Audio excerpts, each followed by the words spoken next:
Hello and welcome back to another episode of How to Overcome Artist Block. In this episode, we're drawing rectangles.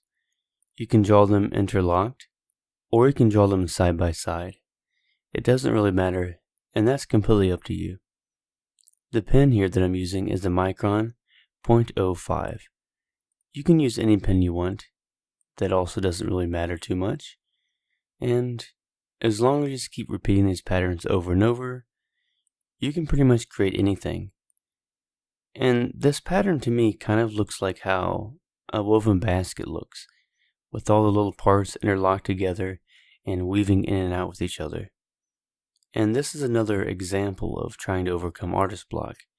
You can repeat many different patterns, and if you just keep drawing them over and over, you can end up making something that's fairly intricate, pretty detailed, and if you keep repeating it over and over, if you're having a problem with artist block, it'll help you get right through that and overcome whatever's holding you back.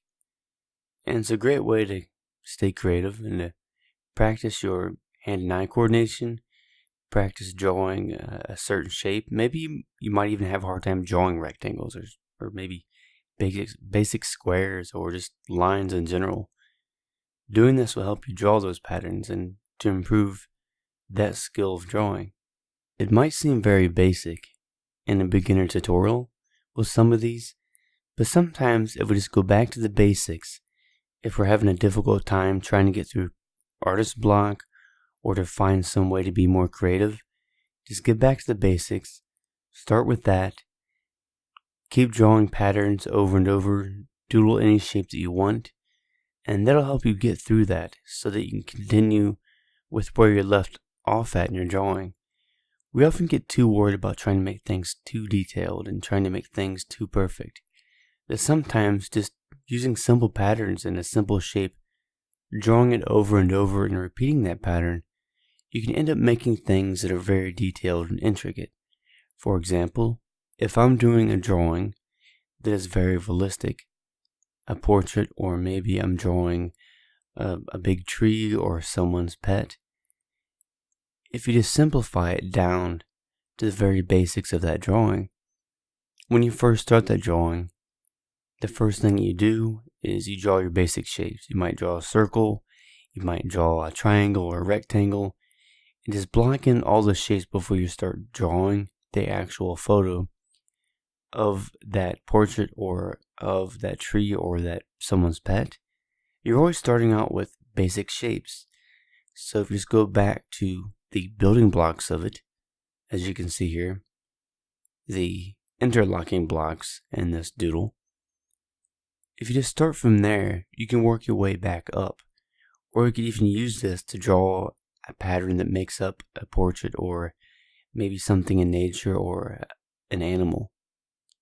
And I've done doodles before to where I just take a basic shape, I repeat that pattern over and over, and I can make different shapes to make different parts of that person's face. Now, if I'm trying to draw the area around the eye, I might draw these rectangles smaller or larger depending on how much shading is in that area. For example, let's say you do more shading and the shading is on the left side of the face and the light is coming from the right side.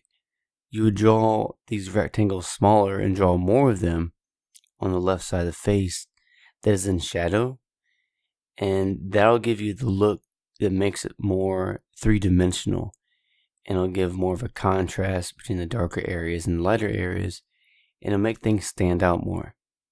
When you draw these rectangles larger, there's less there's less detail, and because there's less lines, there's less shadows. And so that side of the face, such as on the right side, you would have less rectangles.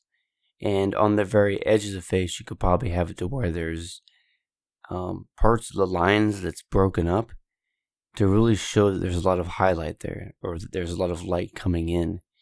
And just keep repeating that pattern in other areas of the face. For example, underneath the eyes, on the left side of the face, beside the nose, and on the left side of the face beside the ear, and underneath the chin.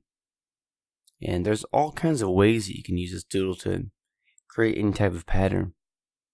Often if I'm outside walking or if I'm out in nature, I look at things and I look at patterns so that I can try to repeat that in my artwork. Because a lot of what we see in nature, you can use these patterns to help you with your drawing a lot. If I'm out walking and I might be looking at the trees, I'll remember those patterns in my head and I can then use that for when I'm drawing. I might make a doodle that day that's more organic and nature oriented. And if I'm walking down the sidewalk and I see different rocks or different plants beside me as I'm walking, I look at the patterns and the structures of those plants and how the rocks look and the smoothness of it, the texture and everything. And I'll think about that so that I can remember it to help me to improve my drawing. If you found this useful, go ahead and let me know in the comments down below. And if you have any questions about drawing or getting over artist block, go ahead and let me know. Thanks for watching and have a great day.